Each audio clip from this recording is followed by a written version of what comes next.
Donald Trump's approach to international trade and diplomacy is once again under scrutiny as he openly advocates for economic policies that could alienate America's closest allies and devastate the economy. Recently, Trump took to Truth Social to suggest that Canada should become the 51st state of the United States, citing so-called trade imbalances and tariffs as justification for his proposed merger.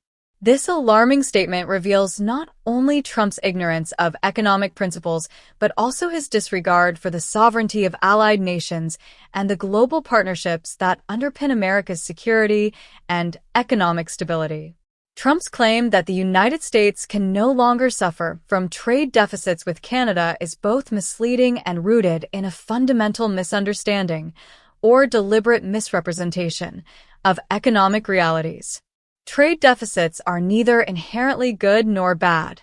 In fact, they simply reflect the difference between what one country imports and exports. For example, U.S. goods and services traded with Canada in 2022 totaled an estimated $99 billion, with exports at $427 billion and imports at $481 billion. The resulting trade deficit of $53.5 billion is a natural byproduct of economic exchange between two integrated economies. Given that the U.S. population is nearly 10 times the size of Canada's, such a deficit is neither surprising nor harmful. Trump's rhetoric about trade deficits as a sign of American weakness ignores the broader context of trade relationships. The United States and Canada have one of the most balanced and mutually beneficial economic relationships in the world. Canada is America's largest trading partner, and the two countries share deeply integrated supply chains that support millions of jobs.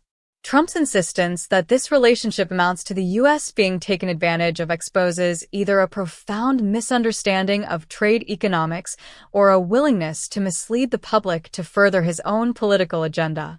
Equally concerning is Trump's fixation on tariffs as a cure-all for perceived economic woes. His repeated threats to impose tariffs on Canadian goods overlook the basic economic reality that tariffs are paid by importers, not exporters. In practical terms, this means that American businesses and consumers, not Canada, would bear the brunt of any tariffs Trump might impose. These costs would inevitably be passed on to consumers, driving up prices and fueling inflation, exactly the kind of economic pressure that Trump exploited to win his most recent election. Moreover, tariffs rarely go unanswered. If Trump were to impose tariffs on Canadian imports, Canada would almost certainly retaliate with its own tariffs on American goods, triggering a trade war. The economic fallout from such a confrontation would ripple across industries, driving up costs, reducing exports, and jeopardizing jobs on both sides of the border. History offers a clear precedent.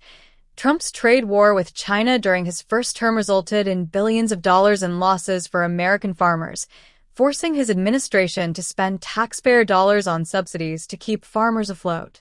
Despite these well-documented failures, Trump appears determined to double down on the same reckless policies. His refusal to acknowledge the consequences of his actions stems from his inability to accept responsibility or admit error.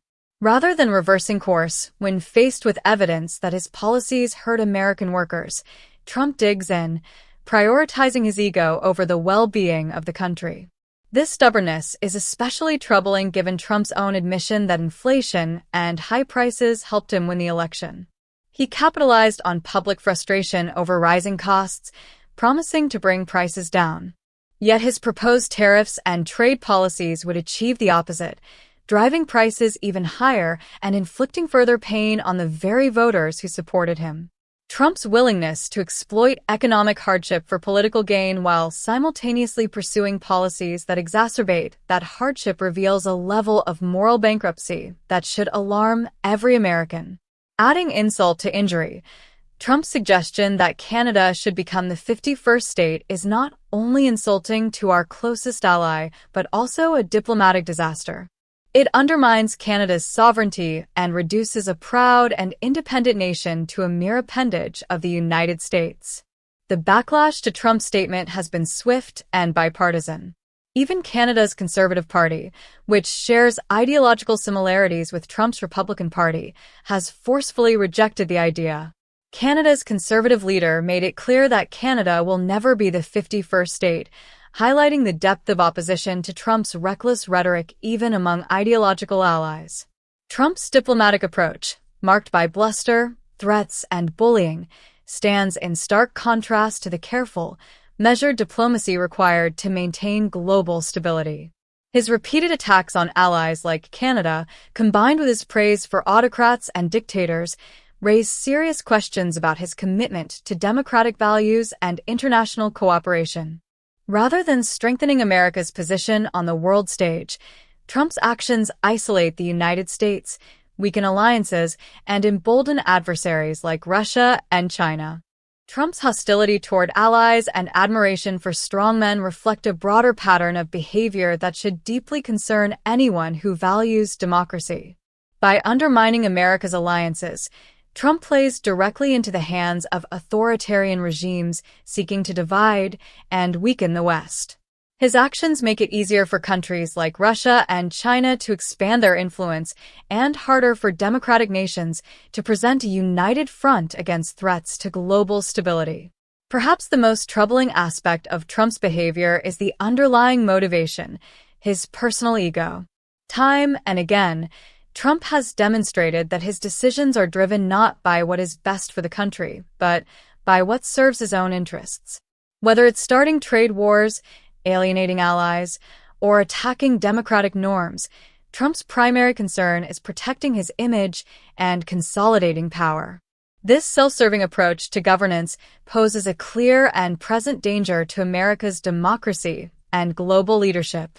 The consequences of Trump's policies extend beyond economics and diplomacy. By stoking division, spreading misinformation, and undermining trust in institutions, Trump erodes the foundations of democracy itself. His attacks on allies and embrace of autocrats signal a dangerous shift away from the values that have defined America for generations, values like freedom, equality, and cooperation. In light of these realities, Americans must remain vigilant and informed. Trump's proposals, whether they involve tariffs, trade wars, or absurd suggestions of annexing Canada, must be scrutinized and challenged.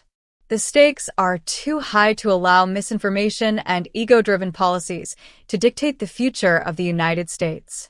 Ultimately, Trump's presidency is not about putting America first, it's about putting Trump first. His actions reveal a leader more interested in power and prestige than in serving the people who elected him. As he prepares to take office, Americans must demand accountability, resist efforts to undermine democracy, and advocate for policies that reflect the country's values and interests. Only by standing up to demagoguery and misinformation can we ensure a future that prioritizes cooperation, stability, and prosperity over division and chaos.